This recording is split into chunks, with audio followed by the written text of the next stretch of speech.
Hello everyone, तुम्हारे भाई का नाम है सीना, जिसका ब्लॉग्स बनाते बनाते निकल जाता है पसीना। तो हमारे पिताजी हमारे बीच नहीं रहे हैं और मुझे अभी भी यकीन नहीं हो रहा है कि ये दिन मेरी लाइफ में आ चुका है।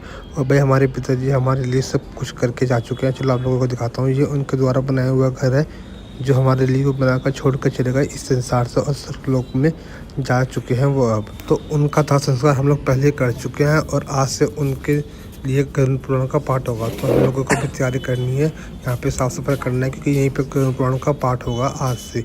तो भाई हम लोग तैयारी कर रहे हैं। मम्मी जी हमें बता दी कि कैसे क्या क्या करना है, पूजा कहाँ पर होगी कहाँ नहीं।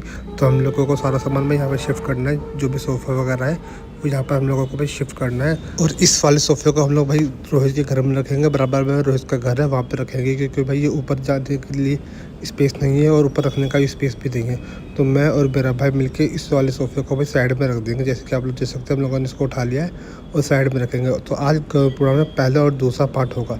आशा करता हूँ कि आप लोगों को वो पार्ट सुनकर अच्छा लगेगा और इसके सभी पार्ट तुम्हारा भाई लेके आएगा वन बाय वन करके। तो अभी पहले इस सोफ़े को फटाफट से जल्दी के घर में रख देते हैं। तो अब चलते हैं आगे का काम करते हैं भाई। तो पहले तो हम लोग जाएंगे राजू जी की दुकान पर, जहाँ से हम लोगों को भाई आज के लिए थोड़ा बहुत सामान लेना है। मैं अपने भाई के साथ में आ गया हूँ, क्योंकि मुझे पंडित जी ने बोला है अकेले मुझे कहीं भी नहीं जाना है। तो मेरे साथ में मेरा भाई रहेगा, या तो ये वाला या ऐसे छोटे वाला। तो भाई ये सामान ले रहा है, जैसे कि आप लोग देख सकते हो भाई इसके हाथ में कैश है और यहाँ से सामान लेकर उसके बाद हम जाएंगे घर। तो घर आने के बाद हम लोग भाई थोड़ा सा नाश्ता कर लेते हैं, क्योंकि लंच ब्रेकफास्ट हम निकले हैं तो लंच कर लेते हैं। और उसके बाद भाई पहले तो जाते हैं हम लोग पापा के नाम से मंदिर चढ़ाने के लिए प्रसाद, जो भी भैया हमने भोग लगाना होता है पापा को। तुम्हारा भाई हनुमान मंदिर के पास पहुँच गया है और यहाँ पे पीपल का पेड़ है और भाई यहाँ पे तुम्हारा भाई लगातार 13 दिन तक भोग लगाएगा पिताजी के नाम पर। उसके बाद हम लोग चलते हैं भाई घर और 3:30 ऑलमोस्ट सोने वाले होंगे। तो भाई हम लोगों को भी खाना खा के भाई बैठना है पूजा में। तो खाने में क्या है वो भी आप लोगों को दिखाता हूँ भाई। तो ये तुम्हारा भाई अभी खाएगा, ये 13 दिन तक ये खाएगा। उसके बाद भाई 3:30 बज चुके हैं और पंडित जी भाई आने वाला है। तो पंडित जी आ गए हैं, उन्होंने मेरे से हल्दी मंगवाई है, तो हल्दी लेके मैं उनको दे देता हूँ और भाई वो पूजा की तैयारी कर रहे हैं। तो आज हमारे घर में पहला कर्ण पुराण का पाठ होगा और दूसरा भी आज ही होगा। उसके बाद फिर पूजा शुरू हो जाती है और मैं लेके आता हूँ सत्यनारायण जी की मूर्ति, जिसको भाई यहाँ पे स्थापित कर देते हैं और पंडित जी शुरू करते हैं पूजा। तो आप लोग भी आनंद लीजिए कर्ण पुराण के पाठ का।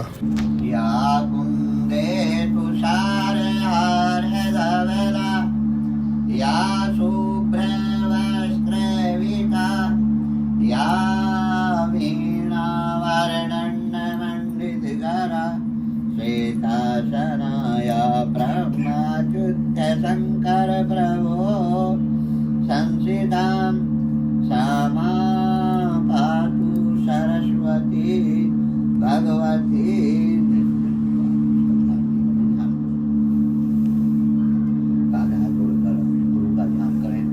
ओम गुरुर्ब्रह्मा गुरुर्विष्णु गुरुदेवो महेश्वरा साक्षात् तस्मै श्री गुरुवे नमो नमः।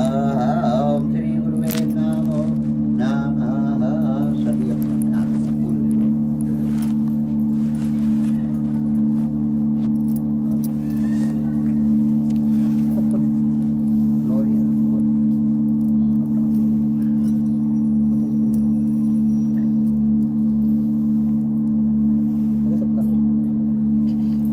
गरुड़ पुराण की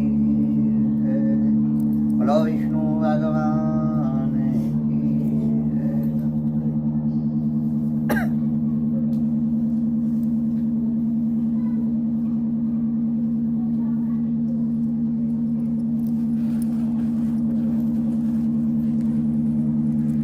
ये गरुड़ पुराण किसी भी प्राणी की मृत्यु के उपरांत उसके सदगति के लिए इस महापुराण का पठन यानी कि पढ़ना या पढ़ना या श्रवण करना सभी परिजनों के लिए हितकारी होता है, लाभकारी होता है और उनके पाप पुण्यों की जो नियति होती है वह समाप्त हो जाती है। और मनुष्य के जो हमारे बीच से जो हमारे आत्मा गई है, जो व्यक्ति गया है जिसकी मृत्यु हुई है, उसके निमित्त हमारे द्वारा किया गया कर्म उसको फल प्राप्त होता है। जो हम कर्म करते हैं वो उसको मिलता है, जो भी हम दान पुण्य करते हैं वो उसको प्राप्त होता है। अधिक नहीं, अपनी सामर्थ्य के अनुसार जरूर दान पुण्य करना चाहिए। ये इस पुराण में लिखा हुआ है। इसमें सोने की चीजें लिखी हुई है, सोने की प्रतिमा बनाओ, सोने का तांबे का ये लाओ वो लाओ, बहुत ऐसा है भूमि दान करो, सैया दान करो, बैल दान करो, ये करो, बहुत अनेक प्रकार का द्रव्य दान लिखा हुआ है, यानी कि बहुत महंगा महंगा सब लिखा हुआ है। लेकिन व्यक्ति को अपने सामर्थ्य के अनुसार किया गया दान प्रभु उनके जो आत्मा है उसको प्राप्त होता है। आज से आप जो भी कर्म कर रहे हैं वो उनके निमित्त होता है, 13 दिन तक उनके निमित्त होता है और शोक प्रवाह होता है। जिस व्यक्ति ने दाह कर्म किया है उस व्यक्ति को बड़े नियम से रहना पड़ता है, झूठ नहीं बोलना, भूमि पर लिटना, सैया पर न लिटना, और जो तामसिक चीजें हैं उनका त्याग करना, ये बताया।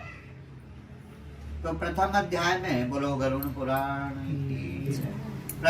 प्रथम अध्याय में भगवान श्री विष्णु तथा गरुड़ के संवाद में गरुड़ पुराण शापोद्धार का उपक्रम, पापी व्यक्तियों की इस लोक तथा परलोक में होने वाली दुर्गति का वर्णन बताया गया है। और इसमें कहा गया है कि 10 गात्र के पिंडदान से यातना देह का निर्माण, कि 10 पिंडदान से किस तरह की देह का निर्माण होता है। इस गरुड़ पुराण के सुनने पढ़ने से स्वाभाविक रूप से पुण्य लाभ, अंतकरण की शुद्धि और भगवान में हृदय का रमन तथा विषयों से विमुक्त हो जाता है। व्यक्तियों को ऐहिक और परलौकिक हानि लाभ का वास्तविक ज्ञान भी प्राप्त हो जाता है। जीवन में कर्तव्य निश्चय करने की शिक्षा भी ग्रहण होती है। इसके अतिरिक्त पुत्र पौत्र पारिवारिक व्यक्तियों को परमार्थ, आवश्यकता और उसके कर्तव्य का बोध का ज्ञान भी इसी से प्राप्त हो जाता है। इस तरह अत्यधिक उपादेशिक ज्ञानवर्धक, सरल तथा यथार्थ अबुद्ध्य और कल्याण में पूर्ण रूप से सहायक है और इससे कई प्रकार का लाभ होता है।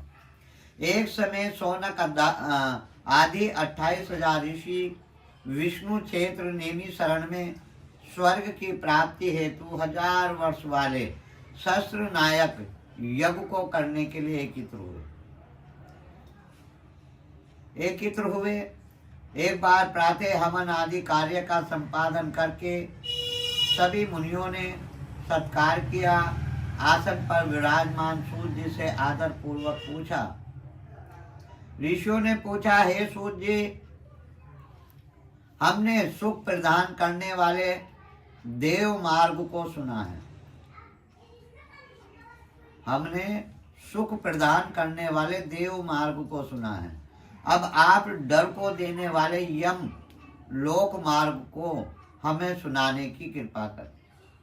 जैसे संसार के दुख, उससे पैदा हुए कलेशों को नष्ट करने में जीव इस लोक और परलोक में किस प्रकार दुख आदि भोगते हैं, वह हमारी सुनने की कृपा करें, हमें सुनाने की कृपा करें। सूर्य बोले, हे ऋषियों, यम लोक का मार्ग अत्यंत कठिन है, परंतु पुण्यवान व्यक्तियों को सुख देने वाला तथा पापी व्यक्तियों को दुख पहुंचाने वाला है। गरुड़ जी ने इस कथा को विस्तार से सुनने के लिए भगवान विष्णु जी से पूछा था।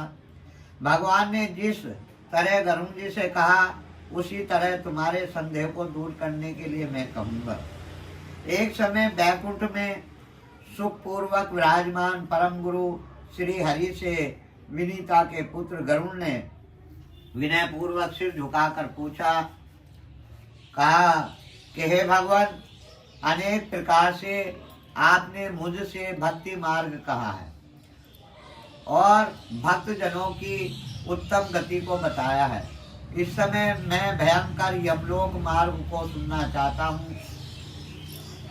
आपकी भक्ति से विमुख व्यक्तियों का यमलोक में जाना मैंने सुना है।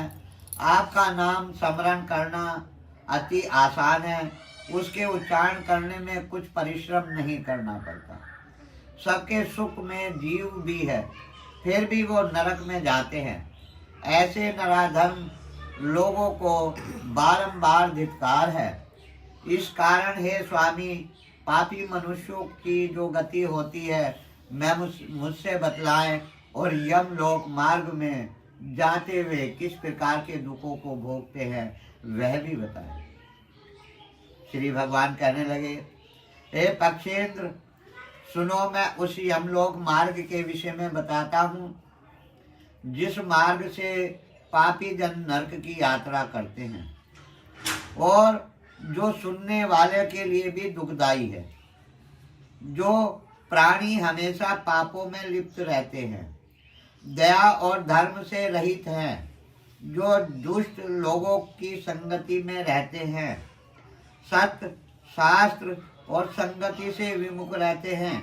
सत्य माने सत्य और शास्त्र और संगति से विमुख रहते हैं, यानी कि अच्छी संगति से विमुख अलग रहते हैं, जो अपने को स्वयं प्रतिष्ठित व्यक्ति मानते हैं, अहंकारी हैं तथा धन और मान के मद में चूर रहते हैं, असुर शक्ति को प्राप्त है तथा दैवी संपत्ति से रहित है, जिनका चित्त अनेक विषयों में आसक्त होने से भ्रांत है, जो मोह के जाल में फंसा हुआ है और कामनाओं के भोग में लिप्त है।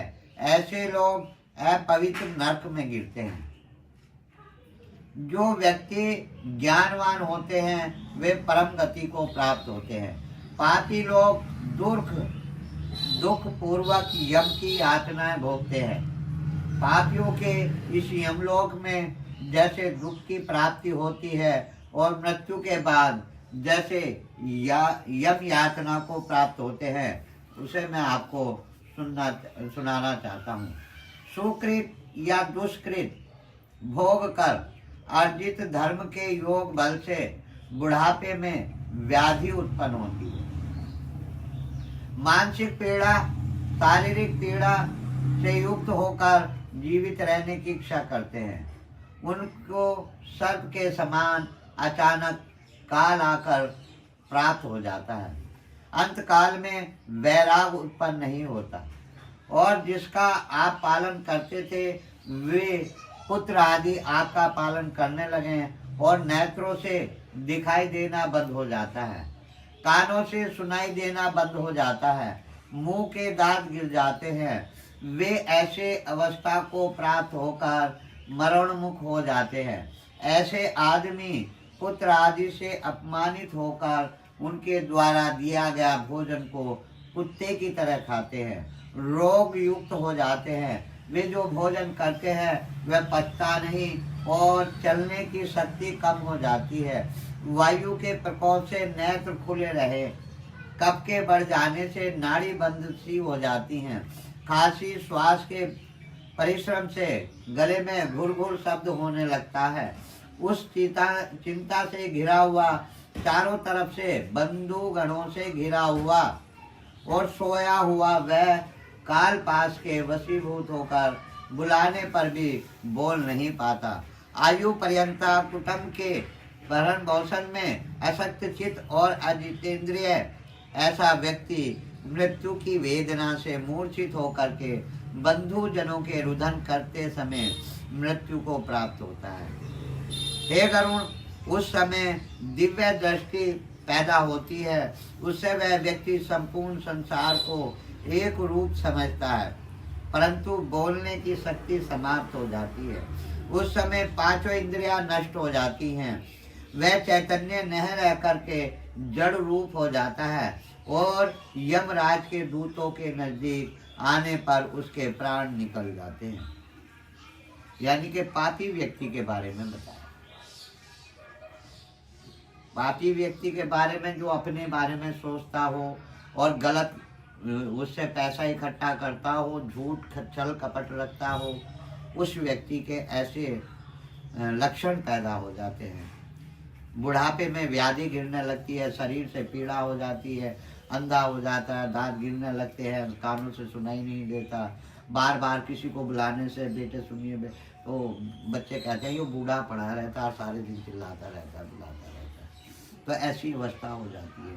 खाने के लिए, अरे दे दो उसको खाने के लिए, बुला उसको, परेशान कर रहा है। इस तरीके की निंदा उनके पुत्र करने लगते हैं।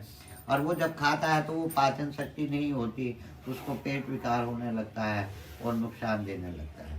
तब उसको उसकी इंद्रियां नष्ट हो जाती हैं और यमराज के जो दूत हैं उसको घेर लेते हैं।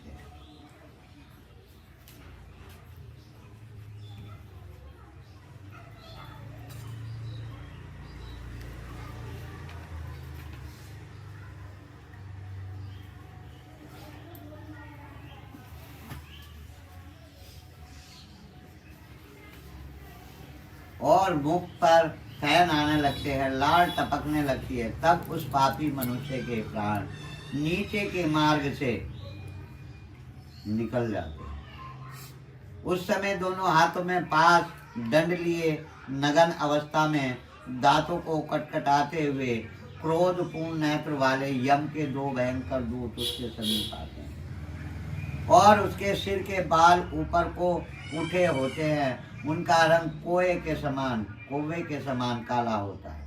उनके मुख तिरछे होते हैं, उनके नाखून शस्त्रों के समान होते हैं। उन्हें देखकर भयभीत हृदय युक्त वह मनुष्य मल मूत्र का विसर्जन भी कर देते हैं।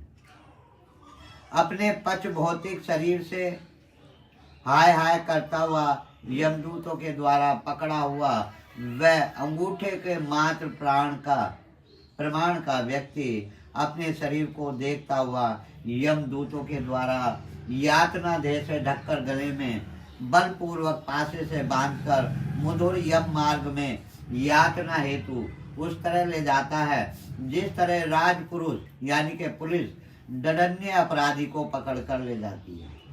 इस तरह ले जाते हुए उस जीव को यम के दूत गर्जना करके डराते हैं और नरक की तीव्र भयंकर पुन वर्णना करते हैं।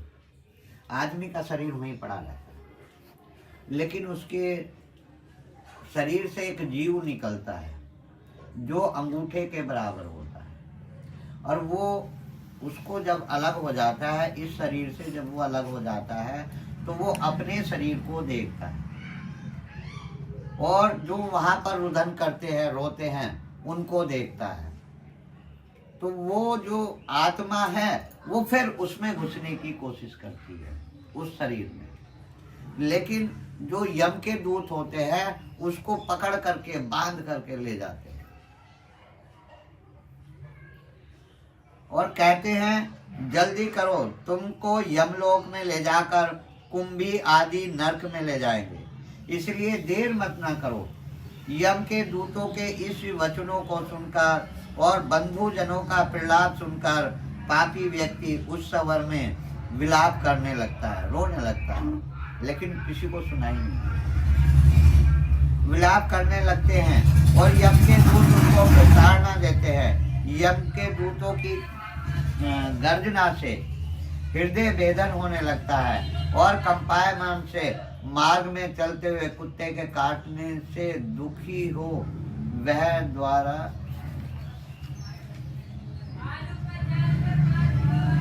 गर्जना से हृदय भेदन होने लगता है और कंपन से मार्ग में चलते कुत्ते के काटने से दुखी हो वह स्वयं द्वारा किए हुए पापों को याद करते हुए चलने लगता है तथा भूख प्यास से व्याप्त तथा दानव नल पवन भी तापमान रहते हैं और भड़भूजे जैसा गर्म बालू जो रहता है वो बिछा रहता है। इस कारण से चलने में असमर्थ रहता है। उस पर पीठ पर चाबुक की मार से चलाना पड़ता है। विश्राम करने के लिए कोई स्थान नहीं होता। स्थान पर क्लांत होकर के गिरने पड़ने लगता है और मूर्छा भी आ जाती है, फिर उठकर खड़ा हो जाता है। इस तरह पापी को अंधकार रूपी मार्ग से यमलोक को ले जाया जाता है। अब यमलोक कितना बड़ा है? यमलोक 99,000 योजन का है। वहां पापी मनुष्य को 2-3 मुहूर्तों में ले जाया जाता है। इसके बाद यमदूत उस प्राणी को भयानक नरक यातनाएं दिलाते हैं इसी से वह प्राणी यम तथा यम की यातना देखकर मूर्त मार्ग में ही यमराज की आज्ञा से यमदूतों द्वारा आकाश मार्ग से पुनः अपने घर को आता है, फिर उसको घुमा के लेता है। घर में आकर स्वयं शरीर में पुनः प्रवेश करने की इच्छा होती है,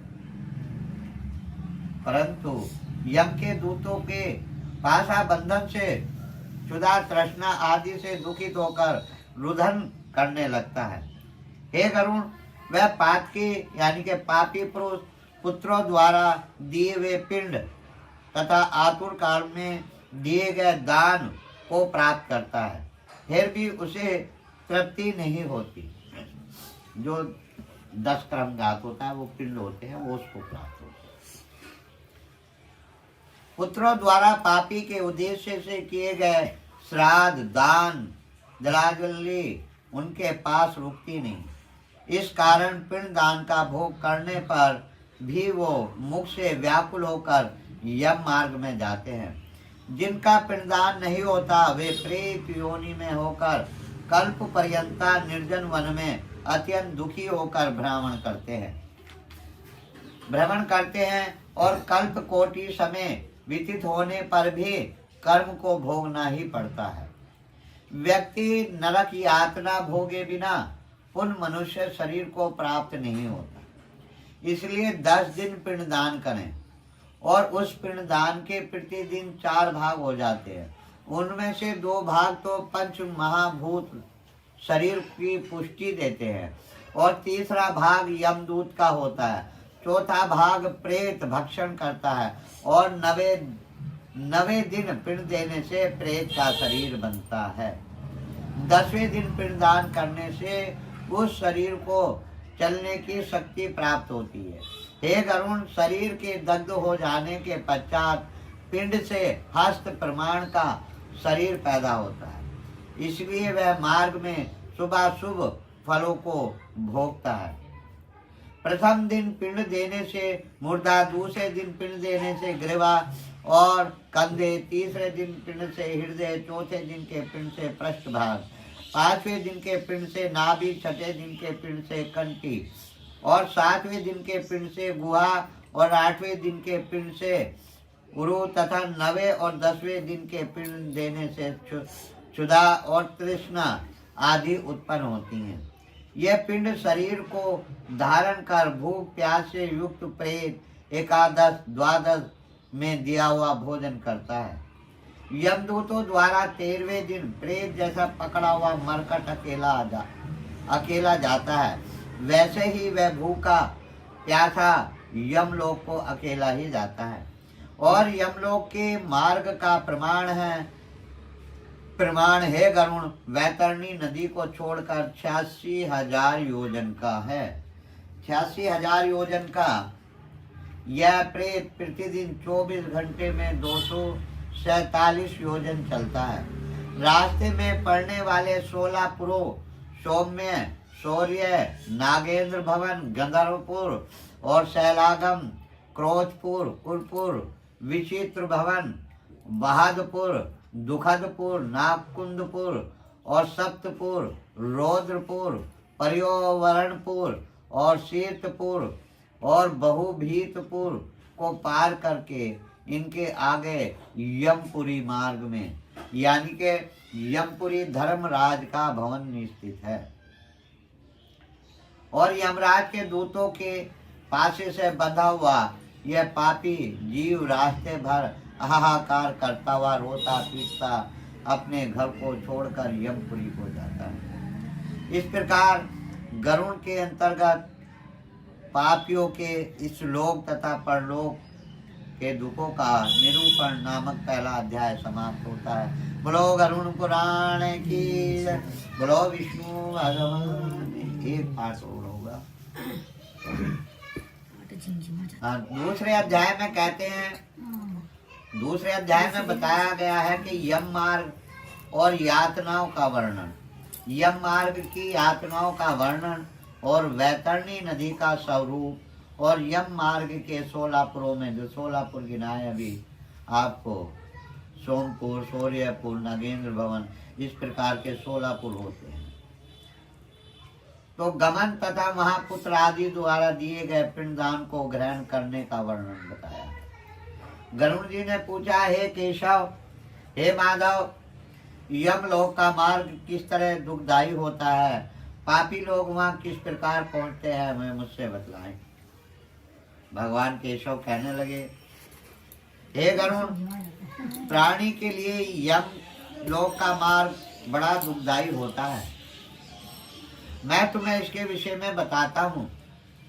तुम मेरे भक्त हो, फिर भी इसका वर्णन सुनकर तुम्हारा हृदय कंपमान हो जाएगा।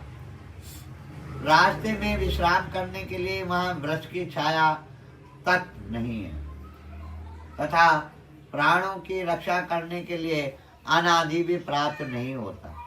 अत्यंत प्यास लगने पर प्राणी को जल पान भी मार्ग में प्राप्त नहीं होता और प्रलय काल की भांति 12 सूर्य तपते हैं, गर्मी बहुत अत्यधिक होती है। उस मार्ग से शीतल हवा से पीड़ित होने वाले पापी को जाना पड़ता है। कांटे तथा विषधर सर्पों से वह मार्ग भरा रहता है।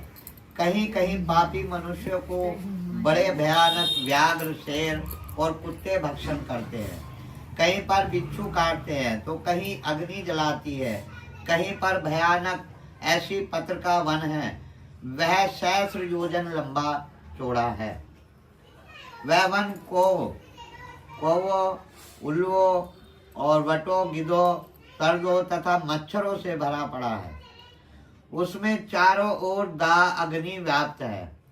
ऐसी पत्र के पत्तों से वह जीव पर उस वन में छिन्न भिन्न हो जाता है।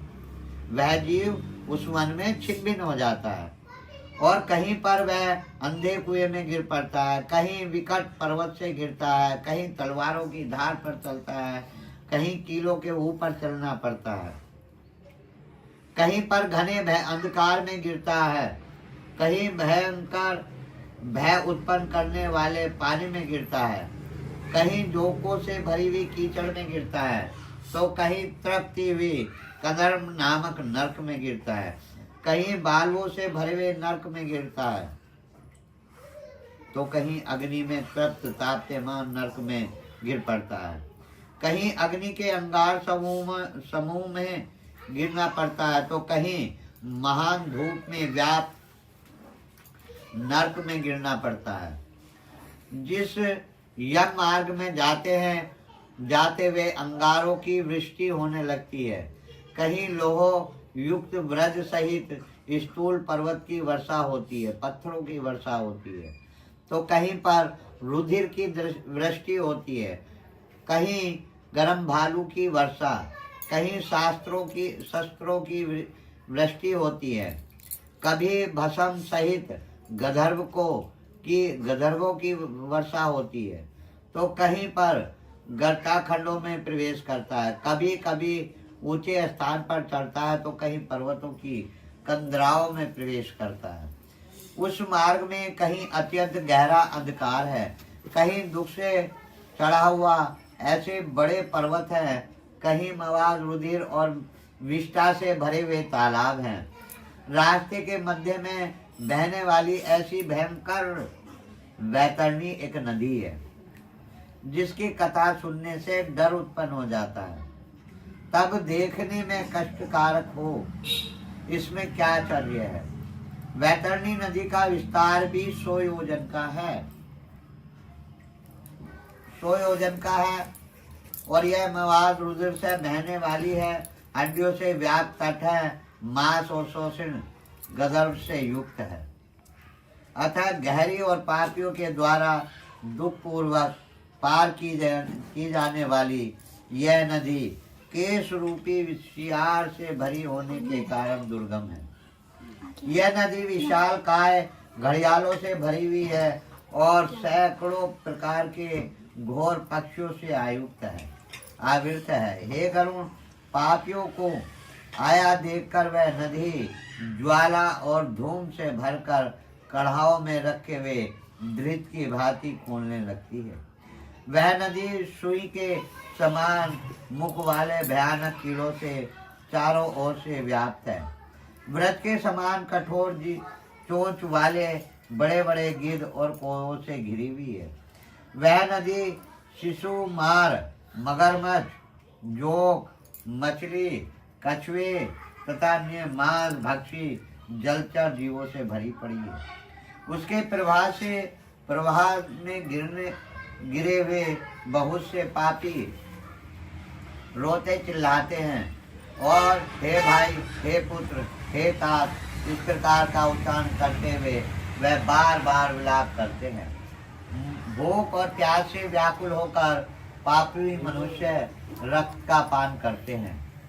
वह नदी झागपूर्ण रक्त से प्रभा से व्याप्त महाघोर अत्यंत गर्जना करने वाली, देखने में दुख पैदा करने वाली तथा डरावनी है। उसको देखने मात्र से पापी मनुष्य चेतना शून्य हो जाता है। बहुत से बिच्छू एवं कृष्ण सर्पों से व्याप्त उसमें पड़े हुए पापी व्यक्ति की रक्षा करने वाला कोई भी वहां नहीं हो।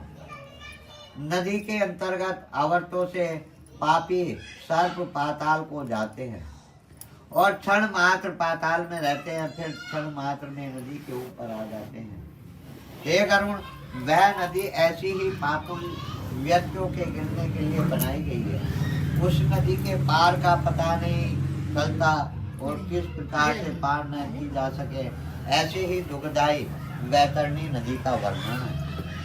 इस प्रकार से अनेक प्रकार के कलेश हैं।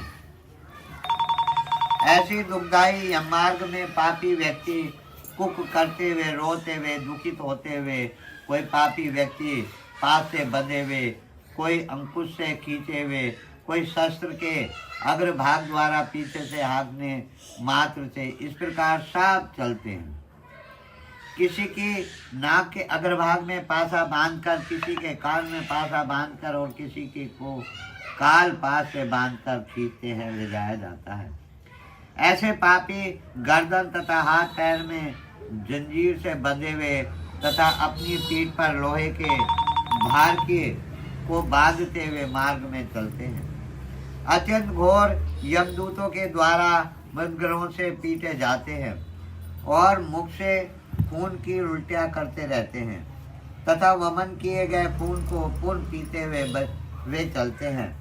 उस समय अपने कर्मों को याद करते हुए व्यक्ति अत्यंत ग्लानि का अनुभव करते हैं और बहुत ही दुख होकर के यम मार्ग को जाते हैं।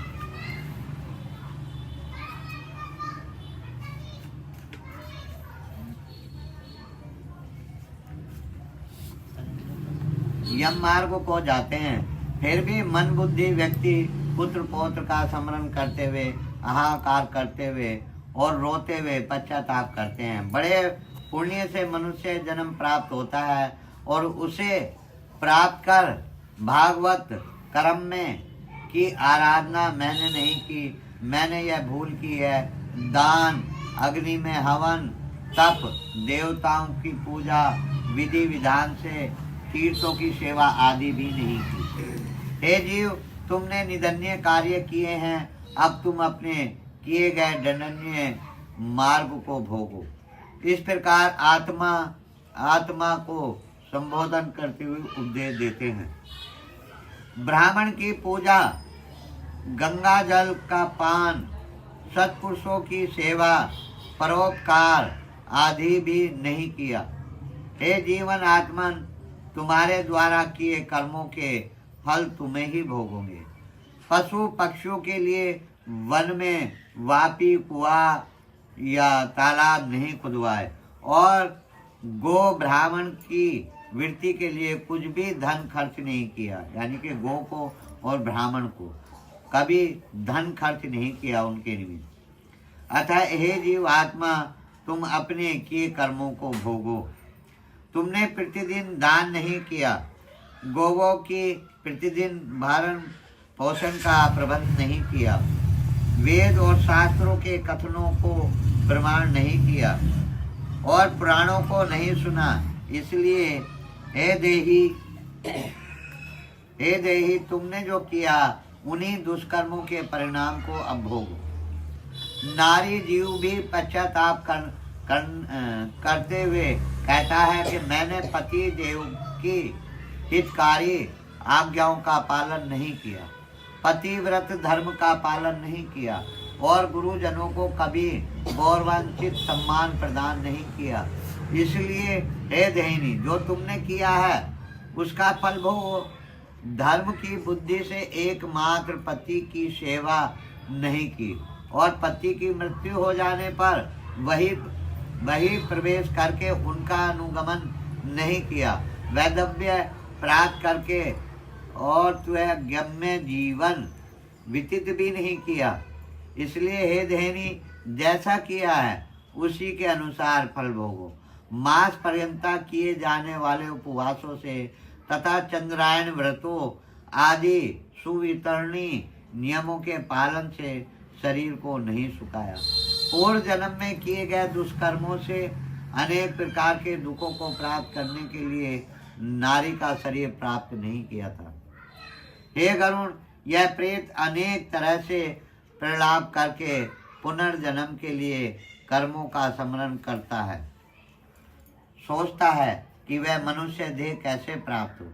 यह विचारता हुआ प्रेत जाता है और 17 दिन तक अकेला ही वायु वेग से जाता है। इसके बाद 18वें दिन हे गरुण, वह प्रेत सौम्यपुर को जाता है। उसमें बहुत से गण रहते हैं। वही पुण्य भद्रा नाम की नदी है। वहाँ न्यग्रोध नाम का एक राजा रहता है। यम के दूत सौम्यपुर में प्रेत को विश्राम कराते हैं। तब प्रेत दुर्खित होकर के स्त्री पुत्र आदि द्वारा सुख को याद करता है। जिस समय प्रेत धन नौकर आदि सबका स्मरण करता है, उसी समय वहाँ के प्रेत और यमदूत सब एकत्र होकर उस प्रेत से आकर इस प्रकार कहते हैं कि हे मूर्ख, तू व्यर्थ सोच कर रहा है। धन, भाई, पुत्र, स्त्री, मित्र, नौकर आदि तुम्हारा कोई नहीं। जीव अपने किए हुए कर्मों को स्वयं ही भोगता है। इसलिए यमलोक के मार्ग में चलो।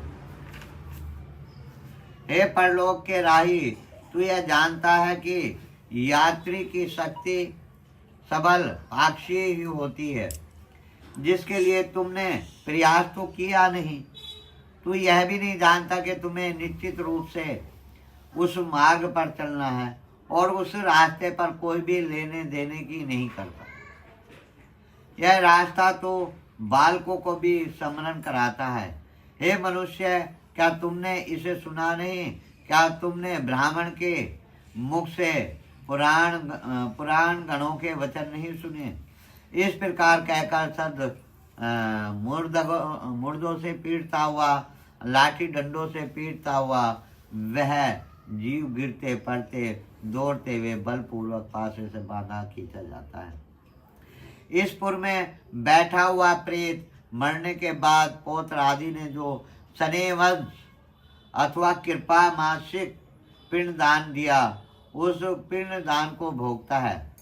तदंतर सूर्यपुर को जाता है और जिस पुर में काल के रूप को धारण करने वाला जगन्मय नामक वाला राजा है, जिससे प्रेत भयभीत होकर के विश्राम चाहता है। उस पुर में प्रेत के पुत्र आदियों ने जो तरपक्षिक पिंडदान किया तथा अनयुक्त उदर को भक्षण करता हुआ आगे जाता है। प्रेत जल्दी से नगेंद्र भवन जाता है। वहाँ भयानक वन है।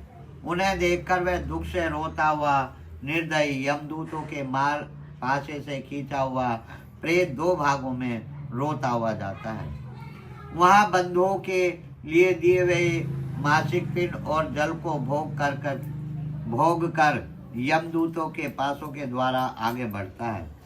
3रे महीने में वह गंधर्व नरक को जाता है और वहाँ 3रे महीने का पिंड खा करके आगे बढ़ता है और 4थे महीने में वह शालगम नगर में पहुंचता है।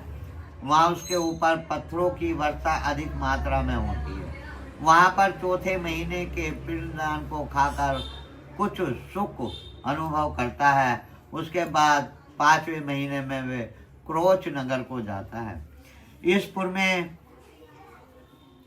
कोच नगर को जाता है। वहां हाथ से दिए हुए 5वें महीने के पिंड को खाकर आगे कुरुपुर को जाता है और 7वें पंच महीने में बंधुओं द्वारा प्रदत्त उष्ण आदि पिंड और घट दान से तृप्त होकर के वह वहां सीधे मूल तथा आराम करके यमदूतों के द्वारा धमकाए जाने पर दुखों से पीड़ित होता हुआ इस पुर को छोड़कर चित्र भवन नामक पुर को प्रस्थान करता है।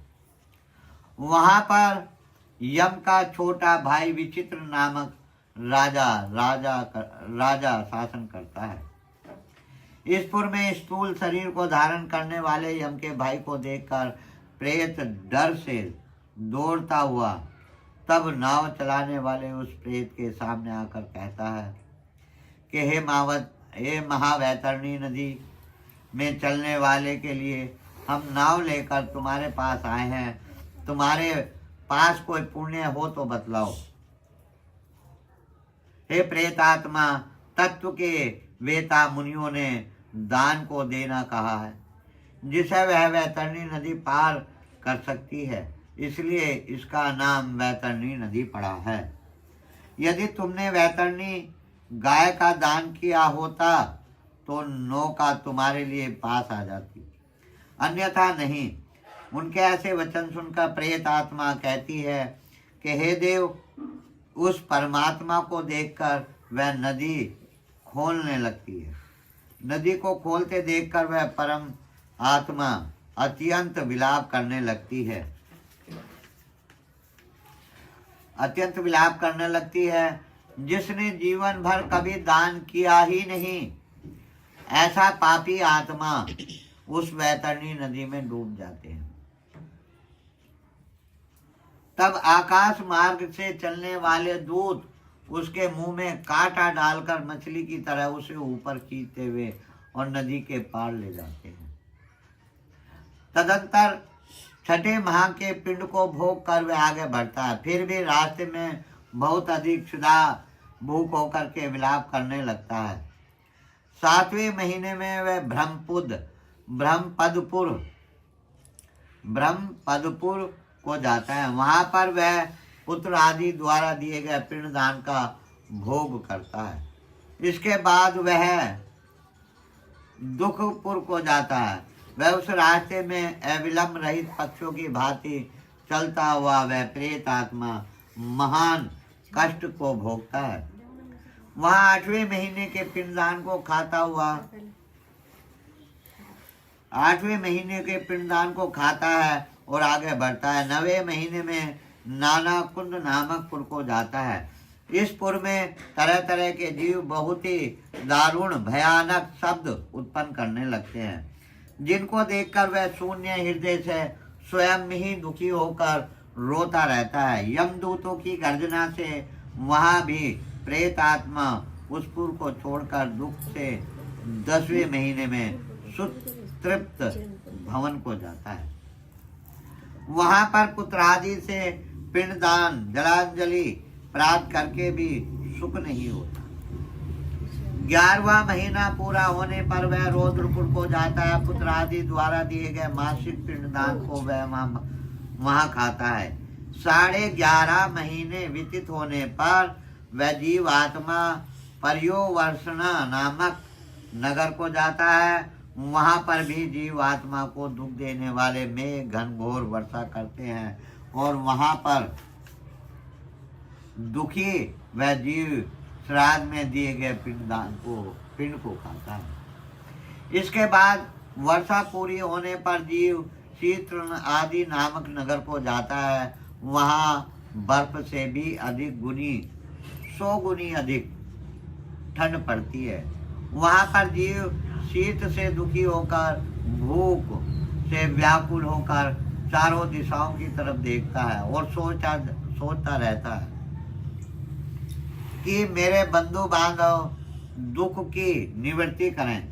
तब यमदूत कहते हैं कि तुम्हारे ऐसे पुण्य कहाँ हैं जो तुम्हारे दुखों को मिटाएं। उस पुर में 12 मास के पिंड को खाकर वह जीव कुछ धैर्य को प्राप्त करता है। तदंतर 1 वर्ष बीत जाने पर यमलोक के पास बहुभीत नामक पुर को जाता है। पिंड से उत्पन्न हुई हस्त प्रमाण देह का त्याग करता है। अंगुष्ठ मात्र वायु रूपी जीवात्मा कर्मों को भोगने के लिए हे गरुण यातना भोगने के योग्य शरीर को धारण कर यमदूतों के साथ यमलोक को जाता है। हे गरुण परलोक में निमित्त जिसने दान नहीं किया वह कष्ट से तथा दृढ़ बंधन से बंधा हुआ यमलोक को जाता है। हे गरुण धर्मराजपुर में 4 द्वार हैं, जिनमें से दक्षिण द्वार के द्वार के मार्ग का तुमसे वर्णन कर दिया। यह महान भयंकर रास्ते में सुख भूख प्यास और श्रम से दुखी जीव इस प्रकार जाते हैं, वह सब मैंने आपसे बतला दिया। अब तुम क्या सुनना चाहते हो। इस प्रकार गरुड़ पुराण के अंतर्गत में यम मार्ग निरूपण नामक दूसरा अध्याय समाप्त होता है। बोलो श्री गरुड़ पुराण की, बोलो विष्णु भगवान की। सब अपने अपने हाथों के फूल भगवान में सब एक ही में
कृष्ण दामोदरम राम नारायणम जानकी वल्लभम राम नारायणम जानकी वल्लभम श्रीमन्नारायण नारायण हरिमन नारायण नारायण नारायण श्रीमन्नारायण